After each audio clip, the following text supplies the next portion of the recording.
안녕하십니까. 신경외과 의사 김영호입니다. 오늘은 50대 중반의 남자분이셨는데 요추 5번과 척추 1번 오른쪽에 신경공이 거의 막혀 있어서 3년 동안 고생하시면서 약물치료, 비수술치료, 신경주사치료를 계속 받으셨던 분에 대한 이야기입니다. 그동안 통증을 가라앉히는 치료를 받았기 때문에 이제는 통증은 거의 없다고 하셨고 제가 사진을 보면 신경 지나가는 구멍이 거의 막혀 있기 때문에 수술적인 치료를 해야 된다고 설명을 드렸는데 통증이 없기 때문에 환자분은 괜찮다고 좀 지켜보겠다고 말씀하셔서 좀 안타까웠었던 경우입니다. 척추관 협착증은 통증이 없다고 해서 그것이 끝이 아닙니다. 통증이 없어졌다는 것은 무엇을 의미하느냐 하면 통증을 느끼는 신경세포가 죽었다는 것을 의미합니다. 코도 우리가 어떤 독한 냄새를 맡을 때 처음에는 굉장히 냄새가 싫지만 나중에는 적응이 돼서 못 느끼듯이 통증이나 감각도 처음에 굉장히 심하게 느껴지지만 시간이 지나서 눌리는 상태가 오래 지속이 되면 통증을 못 느끼게 됩니다. 그러면 통증을 느끼는 신경세포가 죽었다는 얘기고 그 다음부터는 운동신경세포, 근육을 움직이는 신경세포가 죽기 시작합니다. 운동신경세포가 죽기 시작하면 근육세포가 크기가 줄어들게 되고 또 힘도 약해지게 되고 수축할 때 또 이완할 때 흐름이 원활하지 않게 됩니다. 전류 흐름이 원활하지 않으면 근육의 수축과 이완이 원활하지 않게 되고 마비가 점점 진행되고 근육 위축이 오면서 결국 다리를 절게 되는 현상이 일어나게 됩니다. 그렇지만 환자분께서는 이런 사실을 모르시기 때문에 통증이 없어졌으면 난 치료되었구나 라고 생각하고 좀 버티겠다라고 생각을 하셨던 것 같습니다. 그리고 대부분의 환자분들이 그렇게 생각을 하십니다. 척추신경의 중요한 기능을 잘 모르시기 때문에. 그래서 이분한테도 설명을 드렸지만 당분간은 지켜보겠다고 나중에 외래에서 추적 관찰을 하기로 하셨던 분입니다.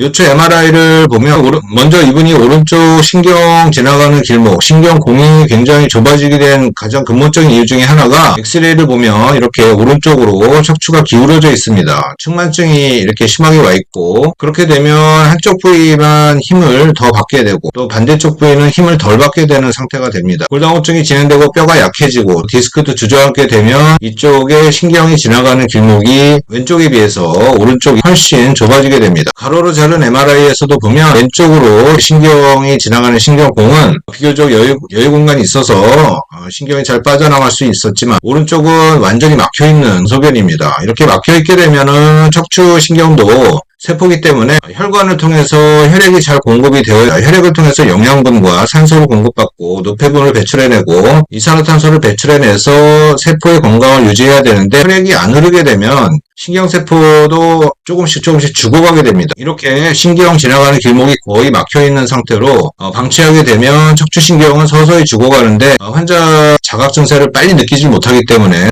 나는 괜찮다.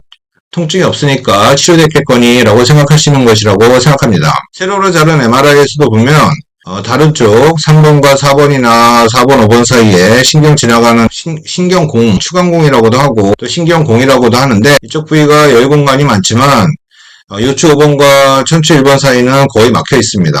보이지가 않습니다. 뼈 조각과 디스크 조각에 의해서 완전히 막혀 있기 때문에 이 사이에 고무줄같이 물렁물렁한 척추신경이 꽉 끼어 있는 상태인 것입니다.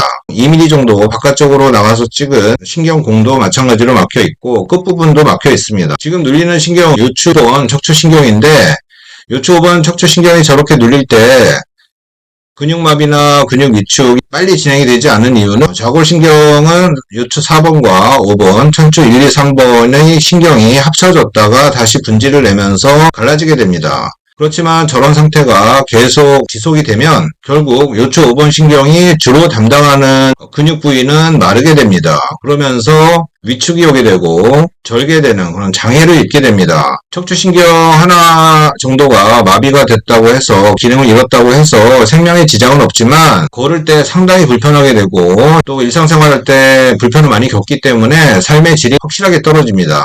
척추관 협착증 아무리 심하게 구멍이 막혀 있어도 고속 드릴로 현미경을 보면서 잘 갈아내 경험이 많은 척추 의사에게는 그렇게 어려운 수술이 아닙니다. 그렇기 때문에 척추관 협착증이 있을 때 늦더라도 척추신경관을 넓히는 수술적인 치료를 받는 것이 나중을 위해서 훨씬 환자분들에게 유익입니다. 그리고 또 척추 건강을 지키는 지름길이기도 합니다. 이분 척추신경의 기능에 대해서 잘 모르기 때문에 그러신 거라고 생각하고 이해는 되고 충분히 환자분이라면 그럴 수 있겠구나라고 생각은 되지만 결국 나중에 어떻게 된다는 걸 알기 때문에 참 안타까운 경우여서 다음에 외래 오셨을 때 다시 완치될 수 있는 방법으로 치료받으실 것을 권유를 해드릴 예정입니다.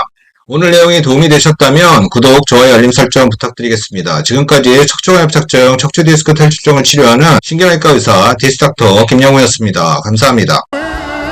My Jesus was. He washed my sins away.